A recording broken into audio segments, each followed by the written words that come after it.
तो है guys, welcome back to mini blog. अस्सलाम वालेकुम, मेरा नाम अहमद, मैं हूँ लखनऊ से। आज आपको दिखाता हूँ सिस्टम कलेक्शन। ये चुटकी बजाते करती सफाई होते ही हमने इधर उधर हमारी नज़र मारते, फिर हम गए जिनसों की तरफ, जिनसों साहब से फिर हो गए जौहर का टाइम।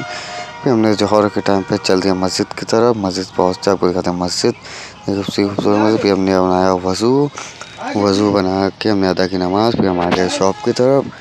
फिर शॉप की तरफ आते ही हमें दिखाई दिए जूते जो कलेक्शन आए हुए थे। उसमें से मुझे एक पसंद आया, ये वाला। ये है एडिडास का, बहुत बढ़िया कंपनी का, बहुत कंफर्टेबल था। उसके बाद हम लोग निकल गए अफ्तारी करने के लिए। फिर हमने रास्ते में देखा बहुत खूबसूरत सा नज़ारा। उसके बाद हमने कहा इसको कैप्चर करना तो बनता ही है। फिर हम लोग चलते हैं। फिर आए शॉप पर तो हमने देखा बहुत ज़्यादा जाम लगा हुआ था। फिर हमने ओपन कर दी शॉप। फिर चलते हैं शॉप के अंदर। शॉप के अंदर हमने आते ही और हमने बना ली वीडियो, तो लाइक शेयर सब्सक्राइब।